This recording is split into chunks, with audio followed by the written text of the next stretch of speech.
Hey everyone, welcome to another episode of Josh Wonders Why. I'm joined with, as always, Pastor Kelly. How are you doing today? I'm doing okay. It is Monday, but I'm making it. It's also St. Patrick's Day, and you got the memo to wear green, whereas Yes. I did not think about that when I was dressing for the wardrobe. Although Yeah. I don't have any Irish heritage where it's probably instilled in you to celebrate St. Patrick's Day every year and wear green. No, right? not really. I think I think it's more of an American, celebration. Oh, they don't celebrate it over in Well, Ireland? I'm not saying they don't celebrate. I guess I never thought about it's that. It's just, it just seems like an American, turn the river green and drink green beer and all that. I don't know that that's really an Irish thing. I could be wrong. Yeah. I don't know. All I know is my husband is wearing a kilt at an Irish pub tonight and acting as a bouncer. Is that the in a one? kilt. Is that the one day of the year he wears his kilt? Yes. Do you celebrate at all, or you just let him celebrate and you stay at home and read a book or something? I drank tea today. You drink tea? That's it an green Irish tea? thing. No. Okay.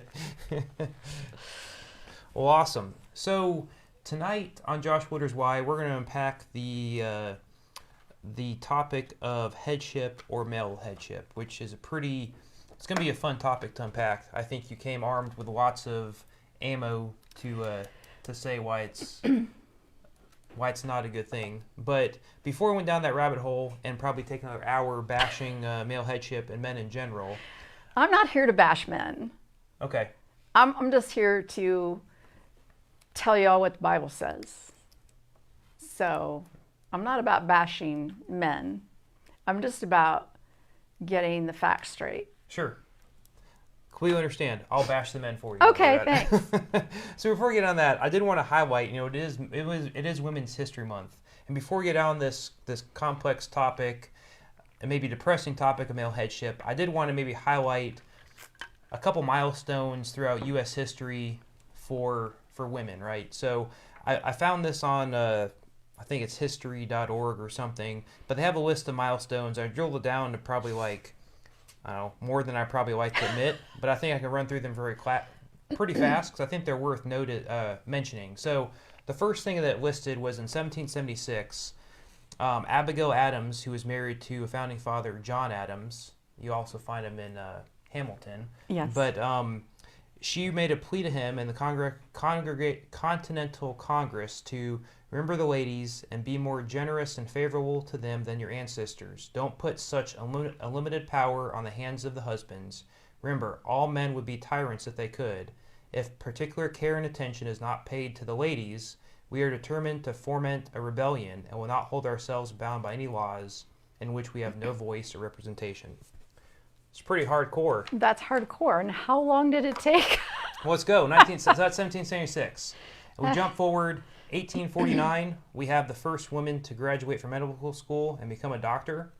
1969, the legislature of the territory of Wyoming passes America's first women's suffrage law, which they have the right to vote and hold office. And that was hard won.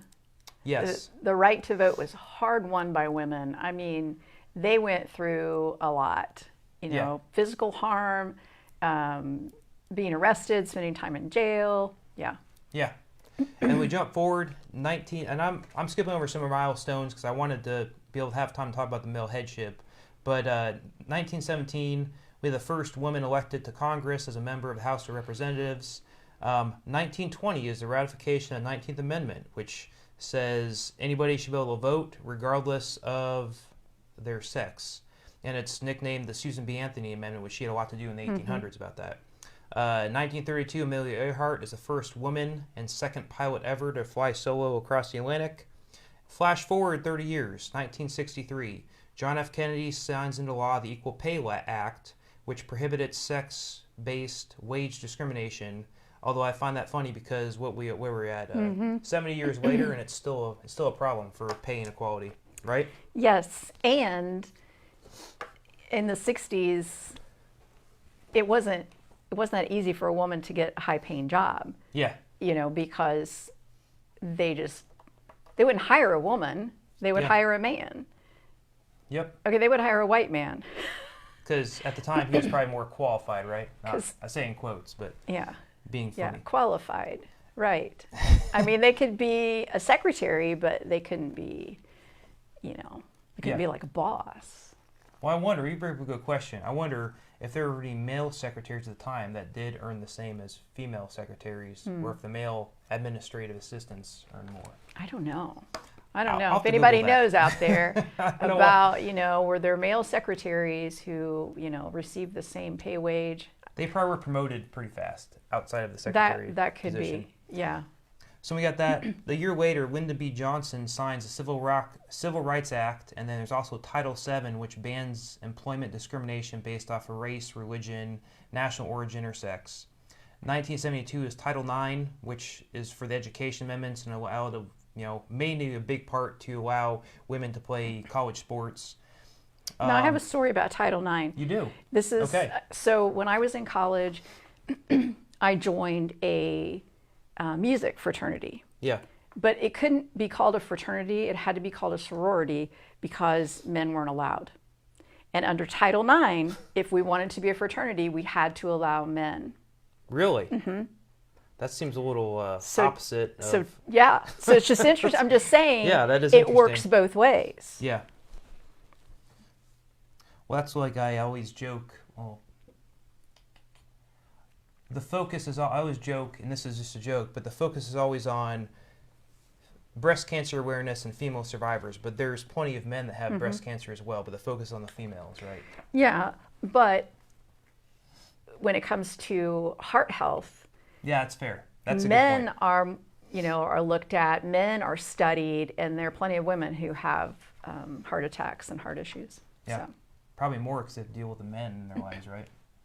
I'm joking. I'm not going there. Anyway, 1973, I put this on here because I always find this interesting. It was 1973 was the Battle of the Sexes with Billie Jean King beating Bobby Riggs in a exhibition match for tennis, which I think is fairly interesting.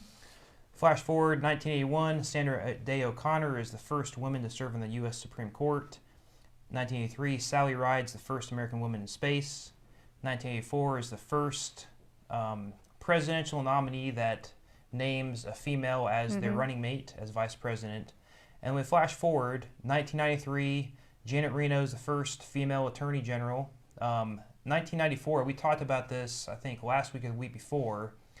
1994, it took this long for Bill Clinton signed the Violence Against Women Act as part of the Violent Crime Control and Law Enforcement Act that provided funding for programs that help victims of domestic violence, rape, sexual assault, stalking, and other gender-related violence. It's sad that it took that long for them to put an act in there. And I listened to an interesting podcast about the history of that, and it wasn't, you talk about the suffrage being hard fought. This was hard fought by, there's a female lawyer that got assigned to help support a senator to drop this law, and she got lots of pushback and criticism, and mostly surprise from all the males saying you shouldn't have to put something like this. Shouldn't need that. Yeah, you shouldn't need it. But how long was it before a woman could accuse her husband of rape? Because until a certain point, it was like, well, if you're married to him, it can't be rape. Yeah. So just a couple more. 97, the first woman is first female Secretary of State with Madeleine Albright. I'm getting tongue-tied today. 2007, Nancy Pelosi is the first female Speaker of the House. And I didn't realize this, but in 2019, when she reclaimed the title, she was the first lawmaker to hold office twice in more than 50 years. Ended up being a female, too. 2013, I didn't realize this was this recent, but 2013, the U.S. military removed a ban against women serving in direct ground combat positions. And then we know the other two milestones. 2016, Hillary Clinton is the first woman to receive presidential nomination, and then 2021, Kamala Harris was sworn in as the first woman of color vice president of the United States. So a lot of progress over the past 250 years. It's so sad that it took so long. It is, and I think there's progress, but I think you could argue, was it really progress? Like we talk about equal pay and equal rights, and also violence against women, right? That's still a big issue. So, and some would argue that we're going backwards now. Yeah, I can see that. So I want to highlight that because there are some major milestones. We'll say wins for women, but it's been a tough battle, and I think it's continuing to be tough to get to these milestones, though. So let's then, at this point, turn and talk about headship or male headship and unpack that whole topic. So let's start by discussing what actually is headship. And I don't know if you have an easy definition for that. I don't know if it's easy, but in religious context, it's the idea that men are to be the leaders and the authority in the household, and women are to submit to the husband. Yeah. And they have, so I also found, digging into it, there are two different, I guess, beliefs. There's the, this is tied under the complementarianism belief, and there's the egalitarian. Egalitarian, yeah. And basically the complementarianism, I'm not going to pronounce that right at all. That's right. Too many syllables, and I can actually pronounce right now. I need coffee or something. But it emphasizes distinct roles of men and women, with men often seeing having a headship or leadership role in the home or the church, right? And another doctrine I found said that I'm gonna quote this. Are you gonna laugh? No, but I missed this one word. So it says, from this doctrine of the foundation documents of the Gospel Coalition describes complementarianism as in God's wise purposes, men and women are not simply interchangeable, but rather they complement each other in mutually enriching ways. God ordains that they assume distinctive roles which reflect the loving relationship between Christ and the church. The husband exercising headship in a way that displays the caring, sacrificial love of Christ, and the wife submitting to her husband in a way that models the love of the church for her Lord. That's what's in the doctrine of the Gospel Coalition. Talk about taking your scripture out of context. Well, we'll get to that in a minute. I would want to highlight, I did find there are some religions that do believe in, that do follow male headship, right? Now, I don't know how, I guess I feel like there are some religions that believe in male headship. There are other denominations that don't allow female pastors, but I believe they still allow female, leaders in the church. They just can't be the pastor of the church. So I don't know if headship and not allowing female pastors are one and the same. You could argue if it is the same or not. I don't know what your thoughts are on that. I think it is. It is the same, okay. If you're not going to allow women to be equal in position, then it's male headship. Okay. It's the belief that only males can have authority.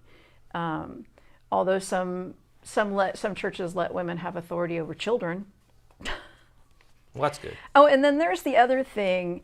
I'm not going to be able to remember who it is. Somebody will remember in the comments. But like the Duggars are part of this this non-denominational. It's like on the tip of my tongue, but their belief is like it's like an umbrella. So God is over the husband's over the wife is over the children. Okay. I think the pastor church might be in there too. I don't know. Okay. But it's that hierarchy, and if you have a hierarchy, and the man, the top always has to be a man, then I think you've got male headship there. So I mean, they would have based this off of Bible verses, right? This is all biblically based, correct? Yeah. Well, like the umbrella thing is not. Well, I'm saying, but the overall idea, male headship. So yes, so I needed to do a they bunch of believe research. that's what it says. So what are the verses they use to help us to help them state that this is why females should not be leaders in churches? Okay, so claims for male headship, starting with Ephesians 5, which is the most popular one, that says Wives, submit yourselves to your own husbands as you do to the Lord. For the husband is the head of the wife, as Christ is the head of the church, his body, of which he is the Savior. Now, as the church submits to Christ, so also wives should submit to their husbands in everything. Now, do you want my counter to that? Yeah, let's do Okay. let's do the counters of each of the verses. Yeah, so I don't have to flip back and forth. Yeah, let's do that. So first of all, they skip over the verse right before that says, submit to one another out of reverence for Christ. So submit to one another. And they stop after they get to wives should submit to their husbands. Because it goes on and it says, husbands, love your wives just as Christ loved the church. Well, what did Christ do for the church? Oh, you want me to answer? Died. Yeah. Yeah. So just as Christ loved the church and gave himself up for her to make her holy, and so on and so forth, about the church, talking about the church. In this same way, husbands ought to love their wives as their own bodies. He who loves his wife loves himself. After all, no one ever hated their own body, but they feed and care for their body just as Christ does for the church, for we are members of his body. So, you can't say it's just the wife who's supposed to submit to the husband, because the husband is supposed to submit to the wife, because we're supposed to submit to each other. Yeah. It doesn't say, it just says submit to one another. There's no gender included there. And so if you zoom in enough, there is gender included, like you're showing, right? Yeah. They just pull that verse out of context. If you just take the parts you want out of context. So another place that, and we can also talk about Christ as the head. And I guess all this stuff is from Paul. All the verses are from Paul. Again, like I joked before, yeah. I'm sure Paul was rolling his grave saying, that's not what I That's meant not by what that. I meant. Why are you Yes. reading it that way, right? Yes, because he really, he really did esteem women and treated them equally. Yeah. But at the beginning of Ephesians 1, 20 to 23 is where he says something about Christ as the head more than once, but let's see, he raised Christ from the dead and seated him at his right hand in the heavenly realms, far above all rule and authority, power and dominion, and every name that is invoked, not only in the present age, but also in the one to come. And God placed all things under his feet, and appointed him to be head over everything for the church, which is his body, the fullness of him who fills everything in every way. And so when Paul used this word head, he was using it in the form of like source. Like Christ is the source of the church, the beginning of the church, where the church comes from. Not so much, Paul wasn't using that word as authority. Okay. So like similar to, if you're hiking, there's the trailhead, which is starting the trail. It's a source. I guess it's sort of stretching, but it's a source of the trails, right? So he's the source of the church. That makes sense. I never thought about it that way, but being the head of the church, he's the source. Yeah. And so we have 1 Corinthians 11:3, which says, "But I want you to realize that the head of every man is Christ, and the head of every woman is man, and the head of Christ is God." So that's what the Duggars believe in, right? That's the umbrella. Yeah, I guess that's the umbrella, right? Yeah. So, yeah. And there again, just taking that out of context and applying that. But if we go back in 1 Corinthians to chapter 7,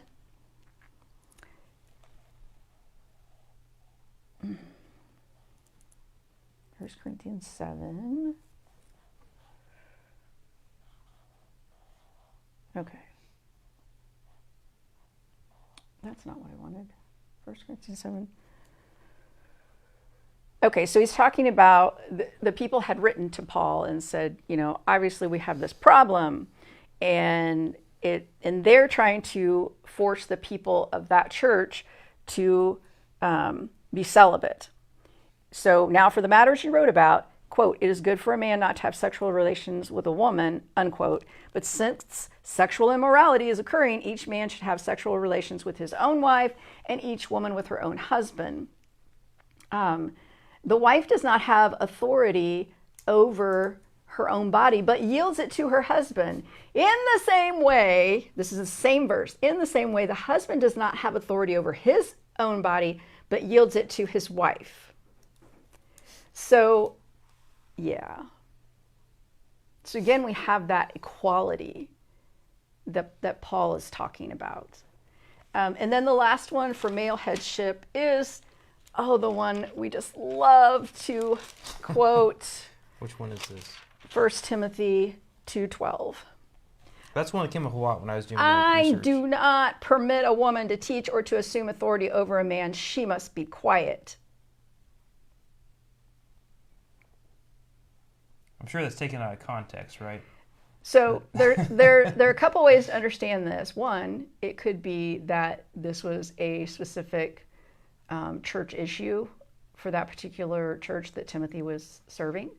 There could have been, something we don't know about that made him say that. The more likely reason for that verse, and probably people who believe women shouldn't be in leadership in the church, are also going to say that I'm speaking heresy when I say this. But Scripture was copied over and over and over. And when a scribe would copy it, sometimes they would put notes in the margins. And so the next scribe to copy it would say, here's this note. The last person who wrote this probably forgot to put it in, so I'll just go ahead and put it in here. So it's likely that it was the scribe's personal belief, and it just got put into Paul's mouth in his letter. So now my argument for this not being Paul's words is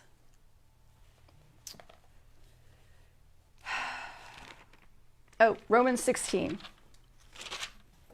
Romans 16 has a whole list of women that So before we get there, is 1 Timothy also a verse, remember, in one of the letters of Paul that he talks about not letting women speak because they were speaking in tongues or they were... Is that... But that, yeah, I don't that's remember. Also a certain that's a certain, problem with the church. Yeah. But people take that out of context, and Right. that's why women shouldn't lead, is because he was saying they shouldn't speak we don't out. know Yeah. because... Remember, these are letters written to specific people, and they didn't, Paul was never thinking, I'm writing the Bible. But that wasn't 1 Timothy. They had that verse as well. That was a different... I don't remember where that, I think it's a different one, but I don't remember. Okay. But yeah, it was a specific issue that, maybe the women were being chatterboxes in the church. I don't know. Maybe they were speaking in tongues and it was too loud and it was distracting and nobody could explain, interpret what they were saying. We don't know. Yeah. So in Romans 16, I commend to you our sister Phoebe, a deacon. Now, a deacon is people that don't think women should have authority will say that a deacon was a helper. So, she was just making the coffee and serving the cookies. So some servant of the church, a female servant of the church, was called deacon, is what people have defined it as. Okay. But for Paul, he used deacon to indicate someone in leadership. Okay. In fact, Phoebe was the one who delivered this letter to the church in Rome for Paul.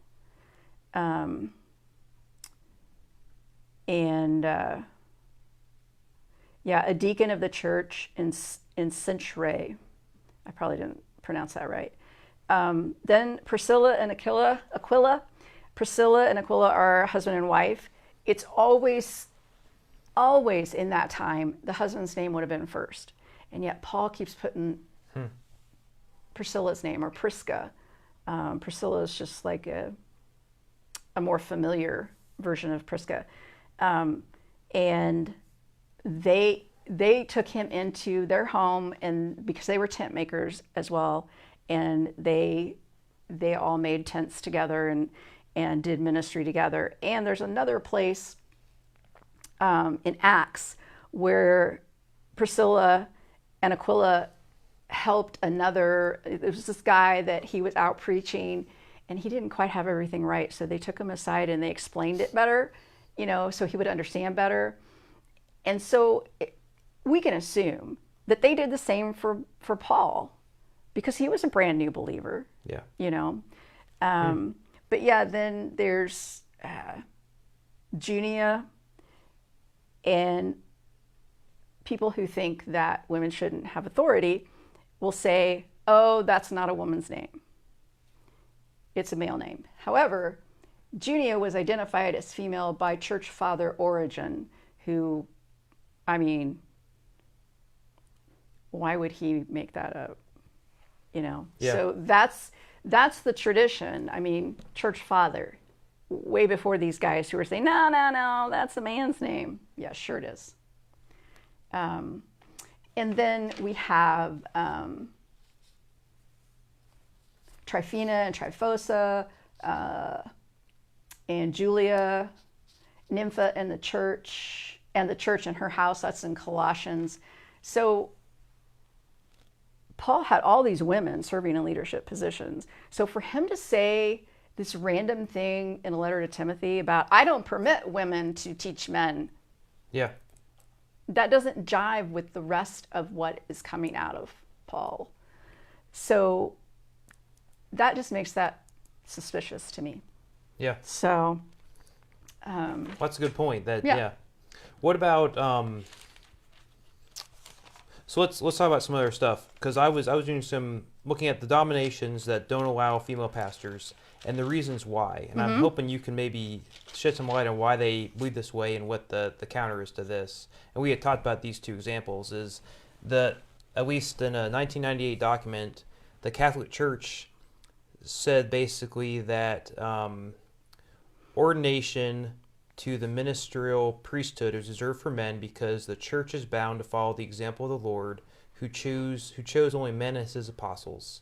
Christ's election only of men as a apostolic office and ministerial priesthood represented not only the accommodation to the cultural circumstances of Palestine. It goes on from there. But he basically said, because Christ selected 12 men as apostles, that's why we can only ordain men, right? Context matters. Yes, that's the story of the day. In the first century, no rabbi was selecting women to be disciples. They were living together. In that day and age, you wouldn't ask a woman to go with you and be with this group of men and live with them, and it just, that's a good point. It would have been shocking. And there were a lot of things that Jesus said and did that were shocking, and it often turned people away. Yeah. And so imagine how many people would have been turned away if he had women traveling with him. That's fair. That's So that would be scandalous. Is basically all the verses in this is context matters. You got to take into consideration the context of the time, but also the context of the chapter or the book of the Bible that it's taken from, and not just pull it from the air and say, this is what I'm going to base my entire foundation of my beliefs on, is this one sentence, obscure sentence in the Bible. But you can look at, there were women that I think sometimes traveled alongside and financially supported them at times. Yeah. There were like Mary Magdalene, and I think we can look at some of the stories of Jesus and women. Well, first of all, Mary, the mother of Jesus. Yeah. She's esteemed pretty highly. But like Jesus took time to talk to the woman at the well. That was scandalous, although nobody cared because, they were just in Samaritan territory. But, he spent this time talking to this woman at the well. And Jewish men didn't talk to Jewish women or Samaritan women without another man present, like her husband or her father. But, he had a conversation with her and kind of a debate. There is a story of the Canaanite woman that argued with Jesus because he was like, I can't help you because you're not Jewish, and called her a dog, which is another interesting story. And then she said, yeah, but even the dogs eat the crumbs under the table. And he was impressed with that and healed her daughter. So I feel like he was trying. I remember that verse. I feel like he was that story. I feel like he was trying to test her, though, not like not that he just made that statement. I don't know if he was testing her, if it was for the disciples to overhear, or if he really, was like, no, I'm just here for the Jewish people. It just depends on how you think that Jesus' understanding of who he was evolved. Yeah. Maybe she helped it evolve more, And you can't tell the tone in which he said that. Right. He could have been sarcastic or joking. I mean, they could have just been, he could have been teasing her. Yeah. We don't know. The women were the first to witness the resurrected Jesus, and he told them to go and tell. So technically they were among the first witnesses, the first apostles. Same thing with the woman at the well. She went and told everyone. So the Bible's filled with examples of women leaders. Yeah. So would you say that, like, the male headship... Well, this is just the New Testament. We could go to the Old Testament. Yeah, there's plenty of, if we have more time. Yeah. So would you say that, male headship is sort of a form of control of the men of certain, we'll say, denominations, religions, to maintain dominance over females? And in some way, could you consider that somewhat of a cultish, behavior in a way? Because I feel like... Well, Josh... As a man, how about you answer the question, why would men care if women are leaders in the church? It's a good question. And I struggle with that because I don't have that viewpoint. I could just say it simply because of white male fragility, because I feel like that's most of the stuff. But I know I was thinking about some of the reasons why. And maybe it's because, men like to have control. And... it could have been how they were raised, right? If they grew up in this society and it just progressed through. The thing I found also is that there's a theory called man the hunter, and it says that human ancestors had division of labor rooted in biological differences between male and females, and the males evolved to hunt and provide, and the females tended for children and domestic duties, and it assumes that the males are physically superior to females, and that pregnancy and child rearing reduce or eliminate the female's ability to hunt. So, I mean, with that theory... Okay, but I'm going to stop you right there and say... I'm just telling you what I know, but I'm going to stop this argument and say, if men are so strong, why are women going through childbirth? If they're the weaker ones, maybe the men should be having the babies. I don't disagree with you. I know. And not all men believe this. And I will speak on behalf of my own husband, who is not anywhere like that. We're true partners. And it's not, well, you get the final say because of your gender. It might be, you get the final say because you know more about this than I do. Yeah. I guess, again, like I said, I can't comprehend this, but my thought is, in some of these denomination societies, the males do view the females as the lesser sex, right? And I also wonder if it goes back to historically, as we said, with, looking at the laws that were passed in the mid-1900s, 20th century, up to like the 1960s, women didn't have equal pay. Women weren't considered equally for jobs. So prior to that point... women could have their own bank accounts. Yeah. I guess I didn't put that milestone in there, but that was a good thing you brought up before that it wasn't listed in here. But, up to a certain point, and even through today, as probably the majority of families, the men are still the primary breadwinners. And it could be due to just choices, but it's also, society, I think, still Yes. drives that, right? Well, Unfortunately. and I was going to say, the toxic masculinity, wherever that came from, because like you said, it's just expected. Yeah. And for a long period of time, if the man wasn't seen as the head of the house, if the man wasn't seen as the one wearing the pants, then they were looked down on, ridiculed, they not a man's man, Yeah. And so, sure, I think there's some of that societal, peer pressure.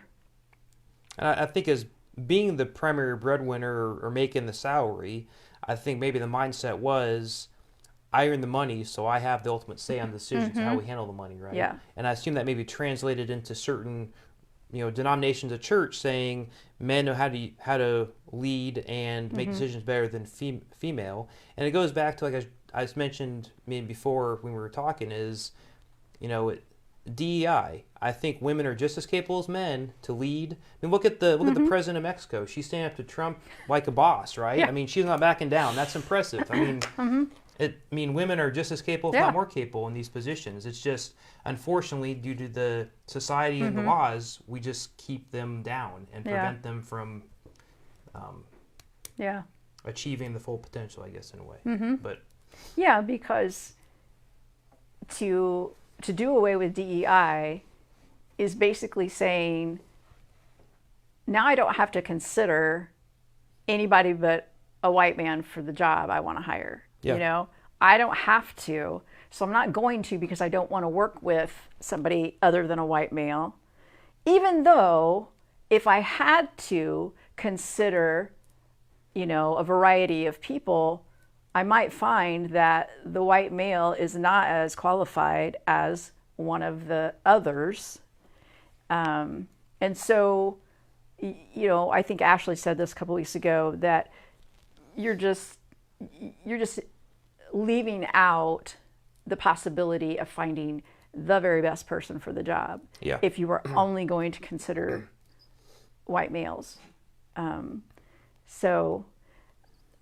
think along with this, there's a lot of stuff out there. I see it a lot on Pinterest and Facebook about women taking that complementary role, that role of a helper, helpmeet, embracing Christian biblical womanhood. And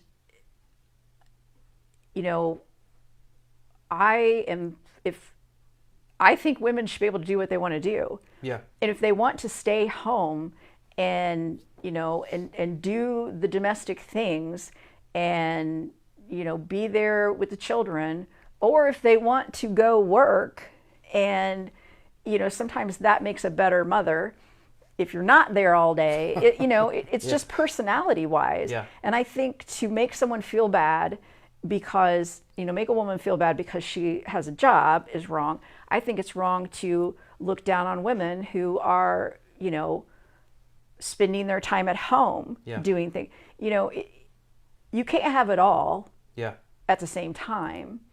And for women, it can be a really hard decision. But this idea that the only right way to be a woman, be a Christian woman, is to stay at home and do all the domestic things and raise the children. I don't know that that's really supported in Scripture. I mean, granted, that was the way it was then. Yeah. Again, the society, and that's just how things were. But I think women set themselves up against each other by those kind of things. It doesn't have to be all one way. And I'm afraid that sometimes men are encouraging women to be that, only women that stay at home and do all this, they're feminine and beautiful and quiet and soft and you know, and that's what the guy wants. But, you know, but I've been both. I've been a stay-at-home mom and I've worked, and I enjoyed both.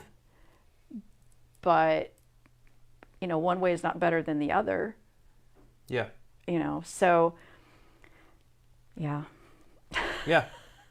Well, it's I been could a talk good for a while on this, clearly. Yeah, on that one. So going back to male headship, I guess I feel, you know, in some societies, some denominations, I feel like it is a cult.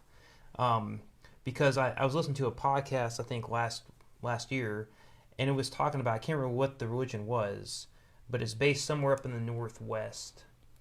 But they have male headship, and they're talking about how the females from a young age are brainwashed that way to be subservient, and once sometimes they have an aha moment of being in a poor relationship with someone that they married and, you know, treats them horribly, they finally get out and their eyes are open, saying, I was blind for so many years, right? Yeah. The LDS, Latter-day Saints. Yes, maybe that's what I'm thinking. There's Yes. also a group called Quiverful, which is just about having as many children as you can. Yeah. Which, of course, the more children you have, the more restricted the woman is. Yeah. You know, she's never going to be able to work outside the home because she's going to keep having children, and she's not going to be able to build up any other skills. Yeah. Then it's Bill Gothard. That's it. That's the Duggars are affiliated with Bill Gothard. Okay. And I've heard that name before. I think all of these are cults. Yeah. So, and they can take all this the Bible verses they want out of context, and it doesn't make them not a cult. Yeah. Because in a cult, you're not allowed to question the leader. You know, so women are not allowed to question their husbands, even if they know the husband is dead wrong. Yeah. They can't say anything. That's a cult. So. Yeah. Yeah. There's certain denominations that abuse that more than others. Like there are churches that we said, you know, probably is light on the headship, but it's still like I was surprised. The Lutheran Church, the local one, the Missouri Synod, the LCMS, they don't have female pastors. Yeah, so, Southern Baptists. As well. They're really outspoken about that. Yeah. A lot of non-denominational churches. Yeah. Are, you know, they don't let women lead. Yeah, I know a pastor, United Methodist pastor woman who used to be in a very conservative group, and she was so good at teaching and leading even adults that they let her do that, but they wouldn't pay her for it. And they wouldn't give her a title. But she was so gifted, they wanted her to do it. And I'm just like, are you kidding me? Wow. Just as a servant, serving. Yeah, she should just serve. She doesn't need to be paid. She's a woman. The title deacon. That's what she should. Yeah, anyway. Sure. Oh my goodness. So it's been a fun discussion. I hope you enjoyed it as well. I mean, some of this probably less enjoyable than others, but it is a part of the society right now. So I guess where do we end up with March being Women's History Month? It is good to acknowledge over the past almost 250 years since Abigail Adams wrote that letter in 1776. There have been huge strides. It's been slow, similar to Black history. It's been slow, but there's been milestones that we've made along the way. Now, you could argue, are we being set back now? Are we going back? But I think it's still worth celebrating that we have made vast strides, but there's still more to be done, more to accomplish, right? And this headship topic is just one of the many things that we still have to try to tackle, take down before we can truly all be equal in a society of equal people for a diverse, equality, and inclusion. Let me end with this scripture. Oh, you can. This is Galatians 3. Great. Let's do that. 28.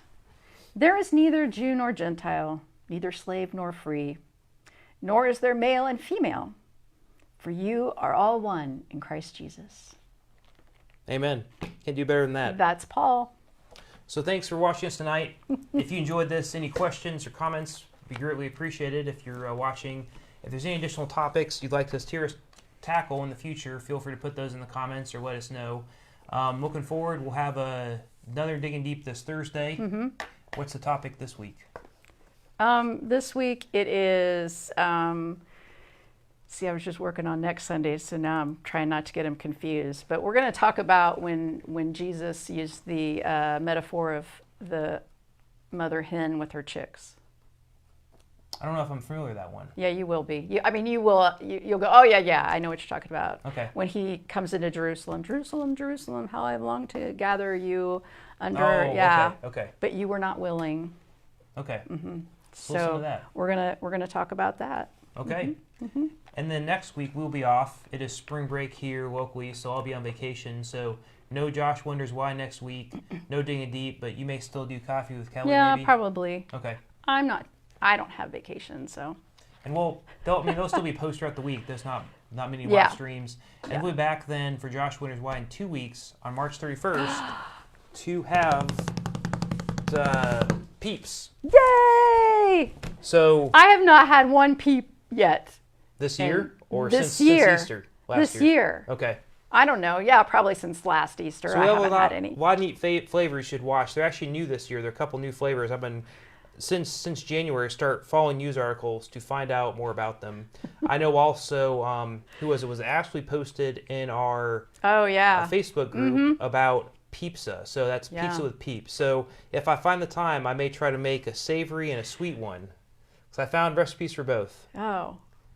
What are you using for sauce? So for the savory one, it will just be like a tomato sauce? Well, tomato sauce with cheese and ham and then peeps on top. And I heard when I watched the YouTube videos, it's delicious. Okay. So what's the sweet one? The sweet one, I'm thinking about getting a graham cracker crust with chocolate and peeps. It's just like s'mores. That would be excellent. I'm thinking about doing that. I guess that's more of a pie. That's not a pizza, though, now I think about it. But well, sure it is. If you make a cookie crust and then you put, so.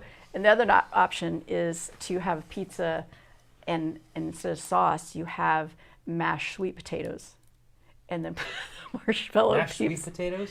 Yeah. Have you had pizza like that before? No, but I'm talking about Thanksgiving. Sweet potato casserole. So some sweet potatoes and some pecans and brown sugar, and then throw the peeps on top. Okay.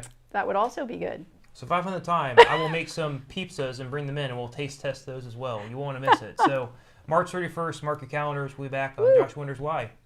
So again, thanks, Kelly, for joining us tonight. Thanks for all your research. Oh, thanks for all your research and setting us straight in the Bible. Remember, if you take away one thing tonight, context matters. So whenever you hear a verse that's being used to maybe, hold somebody back. Hold someone back, yeah.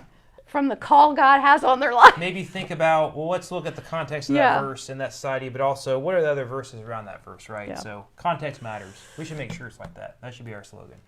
Context matters, yes. Thanks for watching us. Have a good rest of your night. See you later.